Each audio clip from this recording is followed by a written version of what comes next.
사랑하는 성도 여러분, 과거의 성공과 미래의 성공은 어떤 연관성을 가지고 있다고 생각하십니까?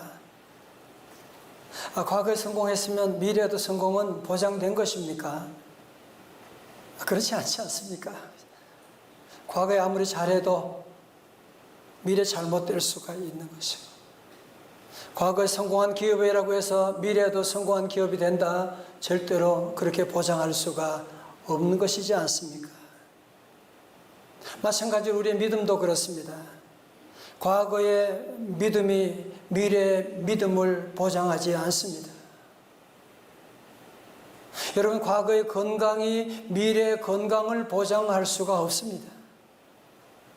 그렇게 건강했는데 옛날 얘기고. 그래서 우리는 저 사람 참 착한데 과거에 착한 것 가지고 우리는 믿을 수가 없어요. 여러분, 그래서 우리 모든 성도들은 과거에 아무리 잘해도 오늘 내가 하나님께서 나를 붙들어 주지 않으시면 한순간에 우리는 넘어질 수가 있기 때문에 우리는 어떻게 살아야만 하겠습니까? 오늘 본문에서 우리가 그 답을 볼 수 있는데요. 출애굽의 영웅 모세는 40년 광야 생활을 다 견디고 왔습니다. 이제 적과 꾸리는 가나안 땅을 이제 바로 눈앞에 두게 되었습니다. 여러분, 그런데 웬일입니까? 모세는 너무나 엄청난 뼈아픈 실수를 하게 되는,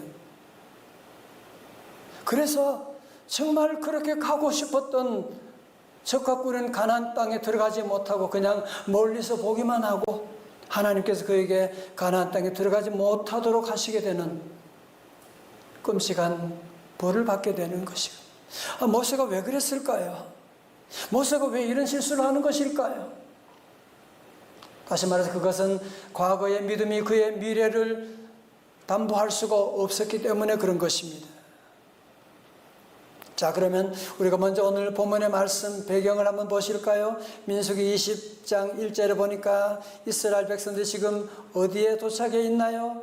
온 회중이 신광야에 이르러 어디요? 백성이 어디 도착했어요? 가데스에 도착한 거예요. 다 같이 가데스. 여러분, 가데스라는 지역이 참 중요하거든요. 신광야에 있는 가데스.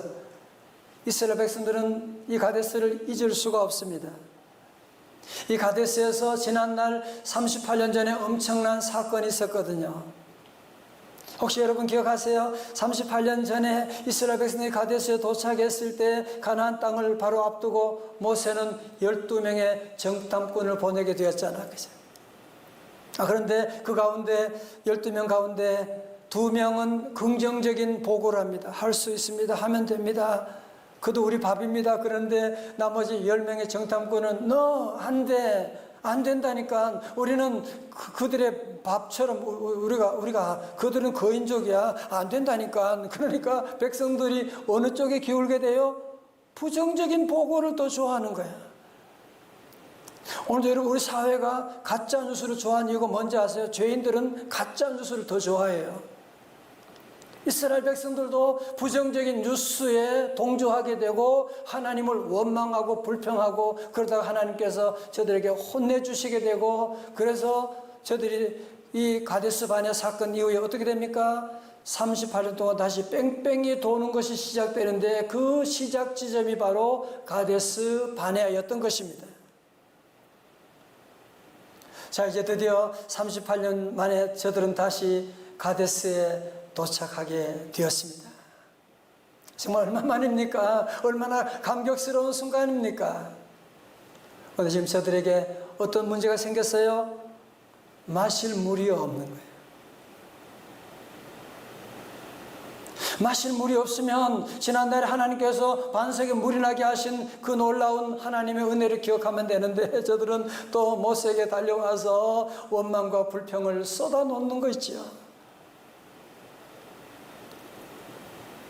너무 저들이 뱉는 말이 너무너무 고약한데 2절의 말씀 한번 보실까요? 2절, 회중이 물이 없으므로 모세와 아론에게로 모여드니라. 3절 다 같이 시작. 백성이 모세와 다투어 말하여 이르되 우리 형제들이 죽었더라면 좋을 뻔하였도다. 여러분, 여기서 먼저 이스라엘 백성들이 모세와 다투어 말하되 시비를 걸었다는 거예요. 모세에게 싸움을 걸었다고 하는 것입니다. 뭐라고 시비를 걸은 것입니까? 얼마 전 고라 일당이 모세에게 대항하다가 여호와 앞에서 죽은 일이 있는데 우리도 차라리 그때 죽었으면 좋았을 텐데. 무슨 말이에요? 고라 자손들이 그때 하는 일이 옳았던 것이고, 그때나 지금이나 모세 당신이 문제라고 하는 거예요. 당신 때문에 지금 우리 백성들이 이 고생하고 있는. 그러면서 모세와 아론에게 계속 따지는데요. 4절에 너희가 어찌하여 여호와의 회중을 이 광야로 인도하여 우리와 우리 짐승이 다 여기서 죽게 하느냐. 아니, 지금 적과 꾸려는 가나안 땅이 바로 눈앞에 있는데 우리를 죽게 하느냐? 말도 안 되는 그런 소리를 지금 자기의 아픔을 극대화시켜서 얘기하고 있는. 그러면 저들은 현재 머물고 있는 임시처소인 가데스를 종살이하던 애국과 비교합니다. 5절 말씀 정말 해도 너무합니다. 한번 같이 한번 읽어봐요. 시작. 너희가 어찌하여 우리를 애굽에서 나오게 하여 이 나쁜 곳으로 인도하였느냐. 이곳에는 파종할 곳이 없고 무화과도 없고 포도도 없고 석류도 없고 마실 물도 없도다. 아멘. 노멘. 아니, 지금 이스라엘 백성들 해도 너무한 거 아닙니까 지금? 여러분, 저들 지난날에 저들이 광야 40년 동안에 우리 하나님께서 만나와 메추라기를 먹여주셨고, 그리고 목이 마를 때는 하나님께서 반석에서 물이 나게 해주셨고, 저들의 신발이 딸지 않도록 하나님께서 지켜주셨고, 그리고 너무너무 더운 날씨 가운데는 구름 기둥을 비추어 주시고, 추울 때는 하나님이 불기둥을 비추어 주시고 저들을 인도해 주셨는데, 받은 은혜가 얼마나 많은데도 불구하고 저들은 뭐라고요? 없고 5번씩이나 지금 없다고 하면서 막 대들고 있는 거 여러분 보십시오. 지금 하나님 앞에 너무한 거 아닙니까 지금? 전 이 말씀을 묵상하다가 갑자기 눈물이 나왔어요. 아니, 뭔가 좀 친근한, 아니 이런 장면이 어디서 많이 보한. 어떻게 보면 저와 여러분이 이 땅에 사는 동안에 하나님이 주신 이 놀라운 복을 받고 있으면서도 우리는 없는 그 한 가지 두 가지 그거 집중해서 하나님께 따지고 원망 불평하며 살아갈 때가 우리 안에도 얼마나 많이 있었습니까? 자, 이제 모세가 어떻게 반응하는지 보실까요? 6절에 모세와 아론이 회중 앞을 떠나 회막문에 성전문에 들어가서 엎드림에 여호와의 영광이 그들에게 나타나며, 저도 이 위기 가운데 하나님 앞으로 나갔습니다. 하나님 앞에 엎드렸습니다. 하나님의 뜻을 기다렸습니다. 그때 7절에 여호와께서 모세에게 말씀하여 이르시되, 8절 눈을 크게 뜨고 하나님의 명령을 여러분이 잘 보셔야만 합니다. 8절 다 같이요. 시작. 지팡이를 가지고 네 형 아론과 함께 회중을 모으고 그들의 목전에서 너희는 반석에게 명령하여 물을 내라 하라. 네가 그 반석이 물을 내게 하여 회중과 그들의 짐승에게 마시게 할지니라. 아멘. 그래서 모세가 그 명령대로 여호와 앞에서 지팡이를 잡으니라. 자, 여러분, 여기까지는 모세가 너무너무 잘했어요. 근데 그 다음에 문제가 시작되는데, 자, 모세 실수 첫 번째로 모세가, 그 실수가 뭘까요? 뭐에 휘말렸어요? 다툼에 휘말렸습니다. 10절의 말씀, 우리 찬양대 한번 같이 해요. 10절의 말씀 시작.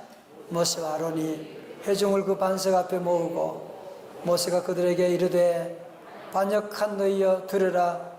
우리가 너희를 위하여 이 반석에서 물을 내려 하고. 아멘. 모세가 너무너무 화가 나가지고 그 백성들에게 뭐라고요? 반역한 것들아. 자기 백성을 지금 비난하고 있는 거예요. 여러분, 물론 이스라엘 백성들이 한심하긴 하지만 하나님이 사랑하는 백성이거든요. 하나님이 화를 안 내는데 모세 자기가 뭐라고 그들에게 화를 내고 하나님의 백성들을 비난할 수가 있단 말입니까? 그리고 우리가 너희를 위하여 이 반석에서 물을 내랴, 짜증 섞인 그런 반응을 보이는 거 보십시오. 한마디로 이스라엘 백성들이 시비를 걸어오니까 물론 해도 너무했지만 모세가 이 다툼에 휘말려 들어가고 말게 된 것입니다. 성도는 혹시 여러분도 살다 보면 화가 날 때가 있지 않습니까? 정말 너무너무 속상할 때가 있잖아요. 해도 너무 할 때가 있잖아요. 여러분, 그러면 여러분 어느 정도 언제까지 참을 수 있나요? 여러분, 임계점이라고 하는 단어 아시죠? 그죠? 과학사전에 보니까 임계점은 영어로 크리티컬 포인트라고 하는데, 물질의 어떠한 현상에 의해 상태가 변할 때, 예를 들면 여러분이 액체가 물이 변하여 기체가 되는 그 변하는 경계의 상태를 임계라고 하고, 그리고 변하는 그 점을 임계점이다, 그렇게 말하고 있습니다. 그림에서 보는 것처럼 여러분의 액체가 기체로 변하게 되는 그 경계선이 바로 임계점이라고 하는 것이거든요. 그런데 사회과학에서는 간단하게 자기의 한계를 임계점이다, 그렇게 말합니다. 여러분, 사실 모세는 민수기 12장 3절에 보면 이 사람 모세는 온유함이 지면의 모든 사람보다 더하더라. 정말 잘 참는 사람이었어요. 정말 온유한 사람이었어요.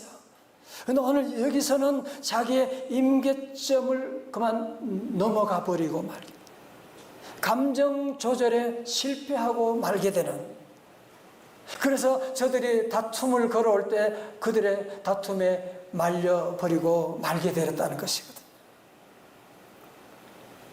감자탕 교회 이야기로 알려진 조현삼 목사님이 서울 광염교회로 처음 부임해 가셨을 때 교회는 하루가 멀다 하고 싸움과 분쟁을 일삼았대요.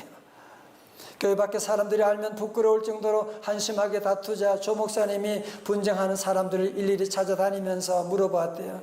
왜 그렇게 싸우세요? 좋게 할 수도 있는데. 그러자 한편에 있던 교인이 목에 핏대를 세우며 말했습니다. 제가 이렇게 하는 이유는요, 주님께 영광 돌리고 교회를 더 잘 해보자고 그러는 거 아닙니까, 목사님? 반대편에 있는 사람에게 또 물어봤어요. 왜 이렇게 싸움하세요? 그들은 똑같은 소리 했어요. 저것들은 원수 마귀들입니다. 우리가 잘 해보려고 하는 것을 방해하는 세력들입니다.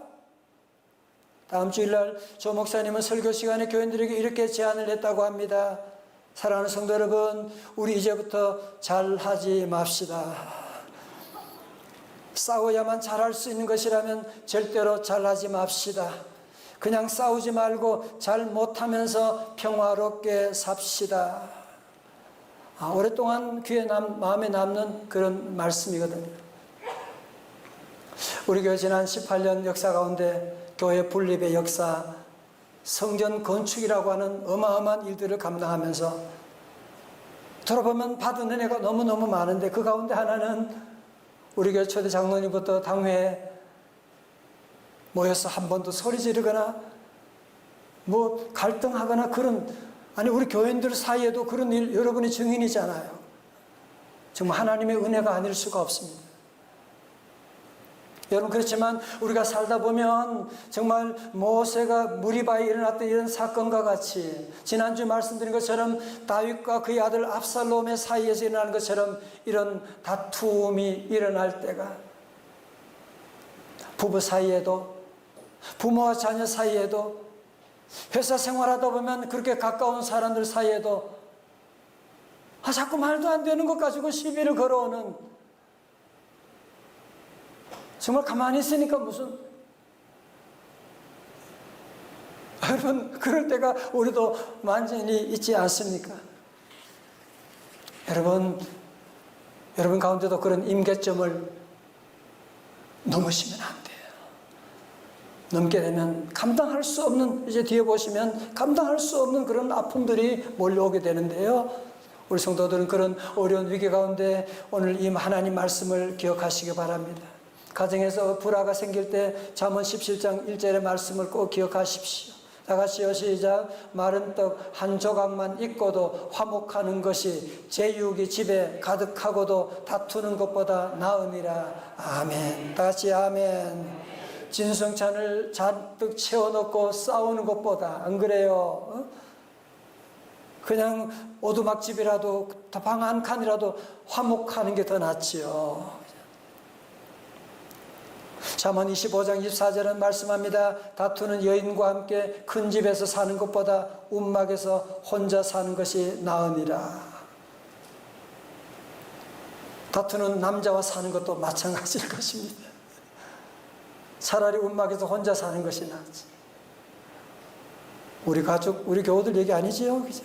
그래서 우리 예수님께서 말씀하셨어요. 요절 말씀입니다. 마태복음 5장 9절 말씀 다 같이요, 시작. 화평하게 하는 자는 복이 있나니 그들이 하나님의 아들이라 일컬음을 받을 것이며. 다 같이 아멘. 사도 바울은 더 심한 말합니다. 갈라디아 5장 15절에 시작. 만일 서로 물고 먹으면 피차 멸망할까 조심하라. 아멘. 지난주도 말씀드렸지만 성도 여러분, 다윗이 그런 압살롬의 그런 반역 가운데 그래 끝까지 싸우지 아니하고 여호와 하나님이 나의 방패십니다. 내가 누워 자고 깨는 것 여호와께서 나를 붙드심입니다. 믿음으로 극복해 나간 것처럼 우리 성도들도 여러분이 어떤 어려움이 와도 어떤 다툼을 걸고 여러분에게 화를 나게 해도 우리 성도들이 할 일은 하나밖에 없어요. 사랑밖에 없어요.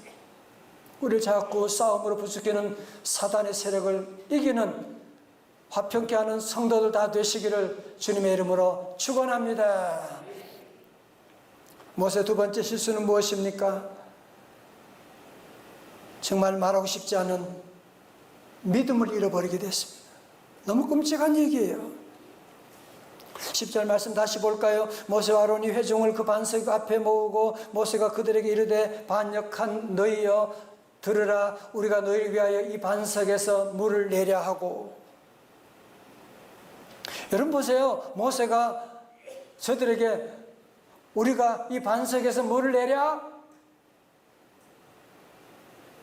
아니 얼마나 교만한 말입니까? 반석에서 물을 내는 것은 하나님이 하실 일이지 무슨 자기가 하는 것처럼 우리가 반석에서 물을 내려? 어디 이런 착각도 너무 심한 거 아닙니까? 그죠? 그리고 8절에서 하나님께서 분명히 너희는 반석에게 어떻게 하라고요? 명령하여 물을 내라 그랬거든요. 그런데 11절의 말씀 가운데 다 같이요, 시작. 모세가 그의 손을 들어 그의 지팡이를 반석을 몇 번? 2번 치니 물이 많이 솟아나오므로 회중과 그들의 짐승이 마시니라. 아멘. 여러분 잘 보세요. 모세가 예배 안 드린 거 아니에요. 기도 안 한 거 아니에요. 하나님 응답 못 받은 거 아니에요. 하나님 분명히 뭐라고요? 반석에게 뭐 하라고요? 명령하여. 그런데 모세는 자신의 임계점이 넘어가자 너무너무 화가 나는 거예요. 너무너무 짜증이 나는 거야. 정말 화풀이 하는 것처럼 그는 반석을 향하여서 지팡이로 2번 힘차게 내리치게. 그래서 물이 솟아나기는 했지만 하나님께서 뭐라고요? 하나님의 계획은 말씀 한마디로 물이 솟아나게 하시는. 그래서 하나님의 거룩함, 하나님의 영광을 드러내길 원했는데 하나님의 거룩함을 가려버리는 일을 저지르고 말았거든요. 12절의 말씀, 여호와께서 모세와 아론에게 이르시되 뭐라고요? 너희가 나를 믿지 아니하고 이스라엘 자손의 목전에서 내 거룩함을 나타내지 아니한 고로 너희는 이 회중을 내가 그들에게 준 땅으로 인도하여 드리지 못하리라 하시니라. 아니 여러분, 하나님께서 모세에게 너희가 나를 믿지 아니하고, 여러분 너무 충격 아닙니까? 그죠? 과거에 그렇게 믿음 좋은 사람이었는데 지금 어떻게 이런 실수를 저지를 수 있단 말입니까? 이것을 가지고 뭐라고 하느냐? 신앙인의 불신앙이라고 합니다. 이걸 또 다른 말로 하면 무엇을 말이냐? 실천적인 무신론자라고 말합니다. 사랑하는 성도 여러분, 그래서 우리는 과거를 절대로 믿으면 안 돼요. 과거에 산기도였다, 내가 은혜 많이 받았다, 여러분 그거 믿으면 안 돼요. 여러분 지금이 너무 중요한, 여러분 우리 주변에도 보면 과거에 너무너무 잘했는데 말년에 사고를 치고 넘어진 사람들이, 넘어진 목사님도 계시고 넘어진 분들이 얼마나 많이 있습니까? 오늘 저는 이 말씀드리며 하나님께 기도하지 않을 수가 없어요. 우리 모든 성도들도 끝까지 하나님 잘 섬기시기를 주님의 이름으로 축원합니다. 13절 여호와의 이스라엘의 자손이 여호와와 다투었으므로 이를 뭐라고 그랬어요? 무리바 무리라 아니라 여호와께서 그들 중에서 그 거룩함을 나타내셨더라. 여러분 무리바라고 하는 말의 뜻은요, 다툼, 분쟁이라고 하는 뜻이거든요. 모세는 40년 동안 그 믿음을 잘 지켜왔는데 막판에 그만 이 무리바에서 다툼에 휘말려 가지고 감정 조절이 되지 아니하고 화가 폭발해서 그렇게 온유하던 사람이었는데 그만 엄청난 실수를 저지르게 되는. 그래서 하나님께서 네가 나를 믿지 아니하는 고로 엄청나게 하나님이 책망하시고 너는 적과 꿀인 가나안 땅에 들어갈 수가 없어. 그래서 모세는 적과 꿀인 가나안 땅을 느보산에서 보기만 하고 들어갈 수가 없게 된 것이거든요.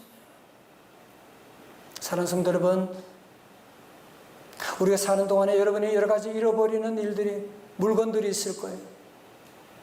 그러나 믿음을 잃는 것보다 하나님 앞에 더 큰 실수가 없습니다. 목사님, 믿음이 뭘 그렇게 중요해요? 그럼요.